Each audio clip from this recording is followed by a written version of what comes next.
So what are your views on the OSA, ISA and Printing Presses Act? Should that go? We have made it clear in our manifesto that all draconian repressive laws have to go. There's concern about threat, terrorist threat, and therefore we have to tighten security laws in terms of dealing with the perpetrators of crime, even purveyors of violence and crime, including terrorism. We will not compromise. But clearly the detention without trial, the suspension of civil liberties, including the writ of habeas corpus, have to go, because in defending basic rights, you cannot use draconian laws and condemn people to imprisonment without trial. They say, do we then compromise on the security? No, because we will give the police adequate powers, tough measures in the event they have reasonable suspect. But to continue to use ISA, where people can be detained for 6 years, and God knows why, and you see the abuse by the thousands. Operasi Lalang now have been acknowledged by the Prime Minister now that was wrong. What happened? Hundreds have been detained. Now after 20 years, you say, well, you were wrong in doing that, the Prime Minister says. And he is saying it after getting all the intelligence and security report and suggesting that. I was detained under the ISA. 2 years after I was released, I was made a minister. Okay? So there's a lot to say, to suggest why the draconian oppressive laws should be abrogated. Similarly, University Colleges Act, Printing Act, Official Secrets Act need to be reviewed. I mean, the rest will be abrogated. Official Secrets Act, insofar as government documents, and I think we have to relook at it, but not to protect the corrupt. The OSA now is being used to protect the corrupt. It's a mockery to the whole process, and you have judges, willingly just supporting that abuse. You have, of course, the law.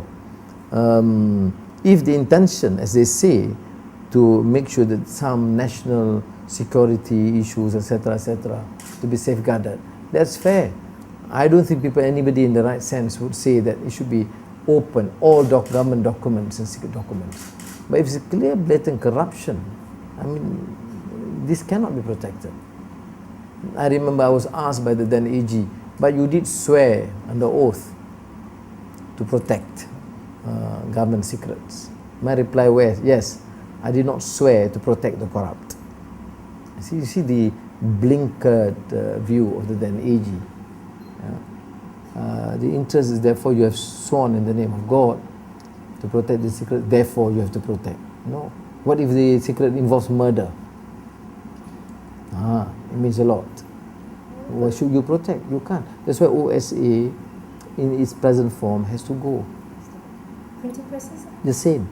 Has to go? Yes. Why if do you all come in power, then you... Yeah. So there won't be licenses and... There will be, of course, enough libel laws, any people... There are laws, to my mind, countries can do that.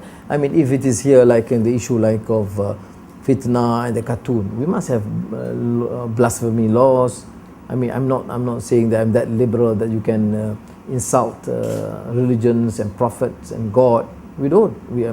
It doesn't matter whether some Western media doesn't approve of that. We have to be guided, but then it cannot be used to as a license to then protect the corrupt, and deny basic freedom.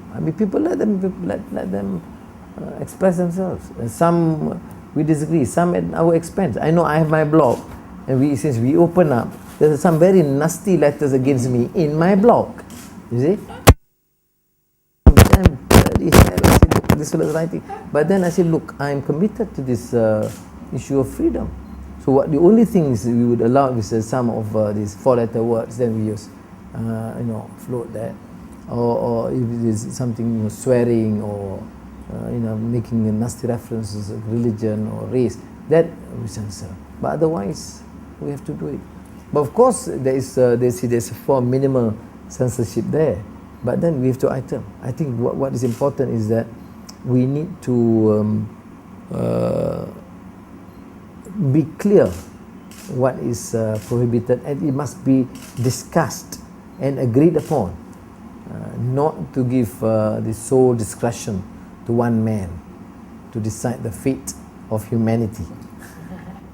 Datuk Seri, one last question from me. Thank you you. might have other questions. It's a personal one, but I think it needs to be asked because a lot of people ask Anwar this. You spent a long time in UMNO, in the government. Some people say they have not heard Anwar Ibrahim admit to any of the sort of practices that he is railing against now. We have not had any acknowledgement on your part that, oh yes, I did some of those things. And I feel sorry for it. I repent, I'm a changed man now. But we get a lot of those sort of comments from the people that we speak to. They still have doubts about you, the transform Anwar Ibrahim. What do you say? No, it's not. If I say that I'm a transformed man, I'm not being truthful. I mean, you know me. In my style, my original issues are quite similar. But I was part of the UMNO then, and I said repeatedly, I was part of that system that even accepted the ISA, all the draconian measures, and how much I disagreed. I mean, Operasi Lalang is a known fact. I went and appealed, and it's quite a number of them, opposition leaders. I mean, in the case of judiciary, Tun Saleh himself, at the personal level, I wasn't able to say it. It was a part of the system. Some people say, well, if you are really true, you are true to your principles, you would have resigned, or I said, be sacked then. Okay, so I said, I cannot absolve myself completely from being part of the system. But I did not use my power to censor even the media. The only person that had the experience was she. Yeah. Even then, I apologized. I don't know whether you are privy to that information. Yeah. There was once, because there was a time, it was a very tense sort of relation between me and my mother. She was asking these questions and to extend it, slightly annoying. So I said, God, so I sounded a bit angry. And I regretted. I went back to the office and spoke to her editor. I said, look, I'm sorry, this is the first time I did that. I apologize, please convey. I don't know whether she did. Did she? She did, yeah. So there was only occasion. And I apologized. I mean, I was at that time Minister of Finance and Deputy Prime Minister. Apologies to the young, pretty journalists at that time. And I said, yes, I regret. Therefore, yeah, that's why. Immediately after, half an hour, 1 hour later, I did that. But I'm only human. I was very tense at the time, and I thought any question, sensing the tension between me and my mother would be very difficult. And similarly, Operasi Lalang, say, judiciary. What about people who say that you had your own cronies?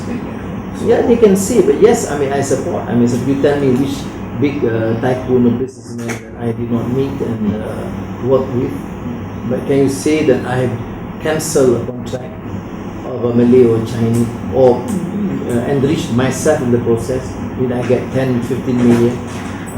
They said, of course, there's still rumors going around that we spend hundreds of millions in the election. But people know that, how we had to struggle, how much money being paid to each candidate.